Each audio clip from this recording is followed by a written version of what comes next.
J'ai passé 8 ans à compiler ces 10 astuces pour délivrer des formations de qualité et devenir un bon formateur. Restez bien jusqu'à la fin de la vidéo car la 10e astuce va vraiment changer la donne. Qui je suis pour vous parler de ça? Je suis Blaise Abadi et j'accompagne à créer et développer un organisme de formation rentable avec la certification Calliope. Et pour avoir un organisme de formation qui cartonne, il faut 10 compétences. Et ces 10 compétences, on va les voir aujourd'hui, on passe directement sur mon ordinateur. La première compétence dont je voulais vous parler, c'est la compétence de savoir trouver des clients.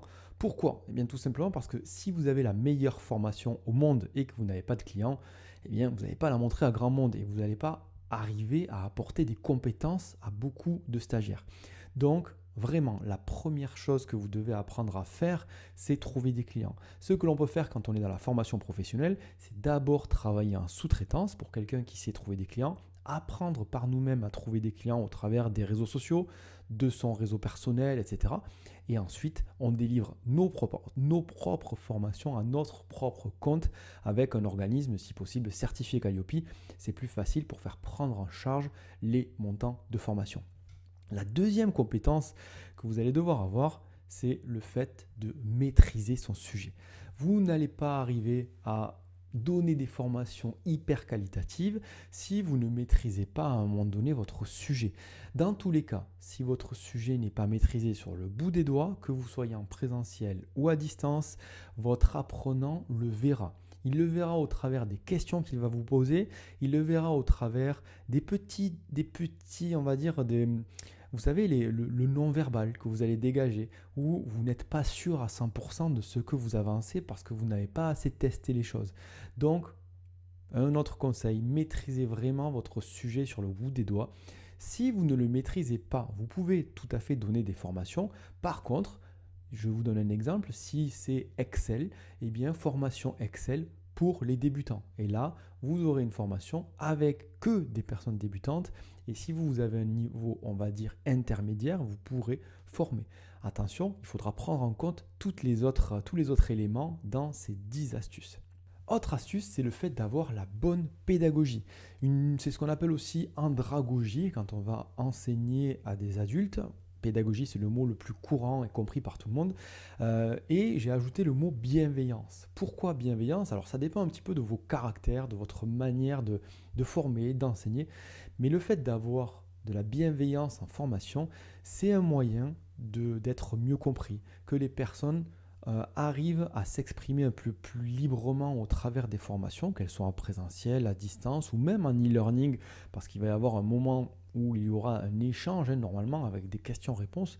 Et donc, ça sera plus facile aux personnes de parler dans une atmosphère bienveillante plutôt que dans une atmosphère où elles sont critiquées. Ensuite, la quatrième tips, c'est le fait d'avoir une organisation et une planification quasi parfaite, une organisation millimétrée. On se fait en général une fiche déroulée où on va dire demi-heure par demi-heure, on sait exactement ce qu'on fait. On sait quelle méthode pédagogique on va utiliser. On sait à quel endroit on va être. Est-ce qu'on est en salle? Est-ce qu'on est en mise en situation sur un atelier? On connaît tout. Et tout a été planifié à l'avance. On ne va pas dans une formation à l'arrache en se disant tiens, je vais arriver avec juste mon stylo, mon paperboard et je vais dérouler pendant une journée complète. Ça, c'est le meilleur moyen pour se planter. Ça, en général, les personnes qui arrivent à être performantes juste avec leur paperboard, leur stylo et leur expérience, on va dire qu'ils y arrivent avec le talent, ben c'est tout simplement des personnes qui ont énormément d'expérience professionnelle et ça va vous parler un petit peu quand je vais arriver sur le point suivant. Le point suivant, c'est justement ça. C'est les personnes qui ont des compétences en storytelling. Storytelling, c'est l'art de raconter. Donc la plupart des personnes qui arrivent avec rien préparé, ce sont les personnes qui ont énormément de compétences en storytelling, qui savent captiver l'attention au travers de l'audience qu'ils ont en face. Quand on sait captiver l'attention, c'est un moyen de justement passer du temps à raconter des histoires pour faire comprendre des choses à ceux qui les écoutent. Et quand on arrive à faire ça, c'est pas évident, hein, c'est pas la compétence la plus simple, la compétence du storytelling. Quand on arrive à faire ça, on arrive à faire débloquer certaines choses dans le cerveau. Et puis quand on amène derrière la théorie, quand on amène derrière des exercices pratiques, bien toute la partie storytelling a vraiment débroussaillé, on va dire, le chemin. Donc cette compétence storytelling, elle n'est pas obligatoire, mais quand on l'a, c'est vraiment un plus, surtout pour les personnes qui ont pas mal d'expérience dans le domaine d'un point de vue professionnel. Donc c'est vraiment un plus. Et si vous avez cette compétence à storytelling, n'hésitez pas à en abuser et à l'exploiter. Sixième compétence qu'il faut avoir obligatoirement maintenant, de nos jours, c'est la maîtrise des outils informatiques. Il y a de plus en plus d'outils informatiques, il y a des outils de plus en plus variés, comme par exemple ceux qui se servent de l'intelligence artificielle. Et je vous rappelle, l'intelligence artificielle, ce n'est pas quelque chose qui remplace le formateur. C'est encore une fois un outil. C'est un outil qui peut être très puissant quand il est bien utilisé. C'est comme un marteau. Le marteau, on peut le lancer ou on peut planter un clou avec. Et bien là, l'intelligence artificielle, c'est pareil. Quand on l'utilise très bien, cette intelligence artificielle, on arrive à faire des choses vraiment extraordinaires. Donc, maîtriser sur les années à venir, maîtriser ces outils-là, ça va vous servir à délivrer des formations, on va dire de bonnes formations, ou en tout cas des formations qui se démarquent de la concurrence. Autre point, c'est le fait d'avoir une communication claire et une communication efficace. Vous avez plusieurs aspects dans la communication. Vous avez la communication verbale, la communication non verbale. Les personnes que vous avez en face vont être très attentives à ce que vous dites et comment vous le dites. Et c'est là où on va arriver à capter l'attention, être pris au sérieux, avoir toutes ces choses qui fait que l'on est considéré comme un bon formateur ou comme quelqu'un qui n'a pas donné une formation terrible.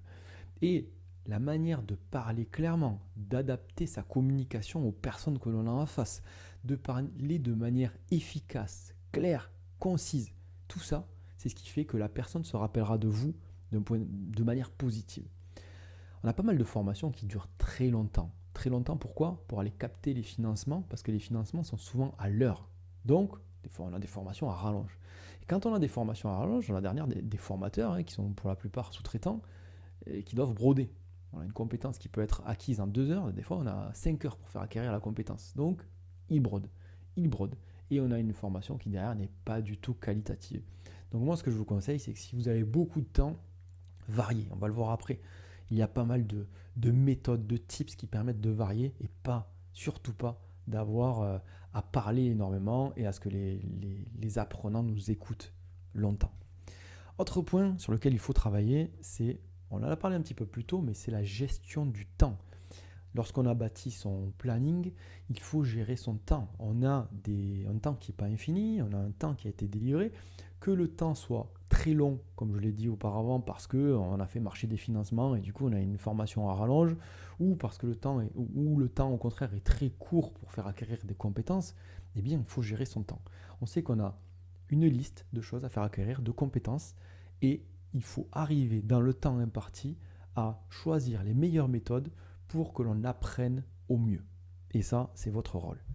Ensuite, le point suivant, c'est le fait d'avoir, dans tous les cas, c'est comme à l'école, comme quand vous étiez au collège, vous allez être exposé. C'est vous, le formateur, et ce sont les personnes en face qui sont formées. Donc ça veut dire qu'à un moment donné, vous allez être jugé de manière positive, de manière négative, vous allez être jugé, obligatoirement. Donc c'est là où il va falloir faire preuve de recul, de résilience et d'autocritique avant même que les autres commencent à vous critiquer.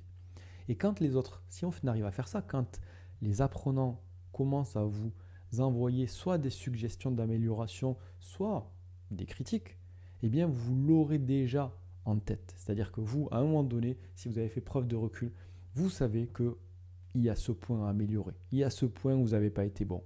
Et donc là, c'est une occasion d'en discuter avec les apprenants, justement pour voir ce qu'eux ont ressenti. Et si eux éprouvent le besoin que ça soit fait de manière différente pour une future formation. Donc n'hésitez pas à faire preuve toujours d'autocritique envers vous. Et le dernier point, qui est pour moi un des points les plus importants, c'est le fait d'arriver à varier ses méthodes pédagogiques. Malheureusement, on a été formaté avec ce qui se passait à l'école. L'école, c'était une méthode où, sans rentrer dans toutes les méthodes et tous les noms de méthodes pédagogiques, on avait la théorie, hop, on mettait en pratique au travers d'exercices. Théorie, pratique. Si on peut sortir de ces méthodes, ça serait bien. Parce que je vois encore trop de formations qui sont hyper théoriques, beaucoup trop théoriques, et où la mise en pratique représente qu'une part trop mince du total de la formation.